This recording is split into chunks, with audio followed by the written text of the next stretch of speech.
Well, things aren't going to get any better for Disney, it looks like, this upcoming weekend. They're putting Wish out, which is actually an animated movie. I'm curious to how this performs because they've had a lot of animated movies pretty much completely fizzle out at the box office. Lightyear, Elemental, Strange Worlds, and there was another one. It's escaping me what it was called, but they've had a string of box office failures over the past 2 years now. And if Wish falls off of the face of the earth like those did, that's going to be bad for them. They've been trying to spin Elemental as a win because it ended up making it to like $500 million. Too bad it still lost money. So it's not really a win if it doesn't make money. It's nice to have that high number, but when you have such inflated budgets that you don't bring any butts to the seats to make money back for, it's a failure. So Elemental has a nice number, looks nice, but it still failed to make money. But their latest spin on Elemental is that it's doing well on Disney+. How do you even prove that? You would have to show us numbers, and they don't. So I'm still keeping Elemental as an L. Personally, I think Disney has lost the family. I think families just don't implicitly trust them anymore. You know, I've said this before.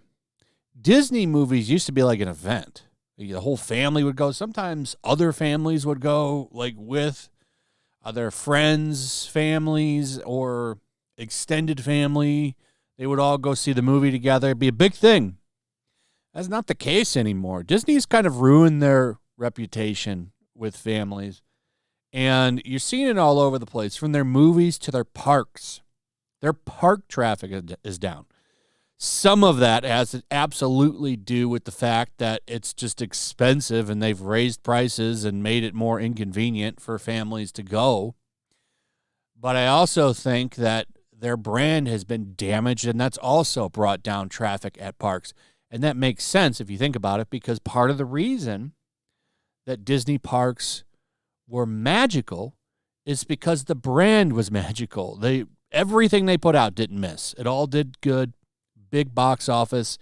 The brands were strong. The brand needs to be strong for the Disney parks to do well, because the whole point of going to the park is to be immersed in Disney. So if the brand is weak, the reasoning for going to the parks is weak. Because if you've ever been to those parks, you know they're kind of old. They're in desperate need of facelifting everywhere in those parks. They look old. They're not, I mean, one of the areas, I forget what it's called, it's like Future World. A good example of how out of date that is if you've ever seen Batman, Mask of the Phantasm, great animated movie, by the way, if you haven't seen it. There's a scene where Bruce, and I'll just say his date because I don't want to spoil anything if you haven't seen it, go to a kind of like what the future is event at a theme park or something. And keep in mind, this movie takes place in like the 40s. It's like a noir movie, like Batman, the animated series is in general. It's like the 30s and the 40s. And it's what they thought the future was going to look like. That's what that Disney park looks like. It's out of date. Okay. It desperately needs a facelift. What the appeal was, though, is that, well, I'm still at Disney. That's just not there anymore. Wish review. Disney's latest is a frustrating, self-referential IP grab. The thing to take from this is that the review is bad. Here's how bad it is. Screen Rant. Wish debuts on Rotten Tomatoes with Disney's worst score in 18 years. That's how bad it is for them. This is their worst score in 18 years. Now, I do want to point out that here's the thing. So it doesn't really matter what critics say. But usually, critics will trip over themselves to try to work Disney's zipper and pull it down faster than the other critics. And that's not happening anymore. They're not even covering for these movies anymore. They're giving them bad reviews left and right. They're not covering up. Here's another one, 53%. And this isn't even with top critics separated. This is all critics. That is low. So people don't even want to take $50 to give this a good review. Top critics is even worse at 38%. Now, I'm not going to sit here and pretend that it matters what a critic says. In fact, honestly, the audience score will probably be higher than this. But it's just another bad look for Disney. They don't want this. They don't want this to look bad. They want this movie to be a hit on every level. And what this does do is influence some people on a degree, but I really don't think that this impacts things that badly for a movie, because I've seen plenty of movies with shitty critic scores do well. But Disney could use very little bad press as possible, and all of these reviews make fun of the movie. All of them are pretty much trashing it on a whole nother level. But look at some of these. Disney's Wish is the most aggressive piece of Disney propaganda in years. Wish plays out like the no-frills version of a Disney princess story. Here's a good one. Disney's Wish acts as both a homage to the company and a new original story through the success of the latter, though the success of the latter isn't quite as strong as the former. And then it's all negative. Disney Animation's 60-second film tries to remember the magic of the past. The result is one of the worst animated Disney films in years. What is so painful about this film is the overcomplicated ambition combined with the overstated villainy of a character who isn't hiding his evil, but sadly turns evil, and then is turned into an absolute monster who makes Jafar look subtle.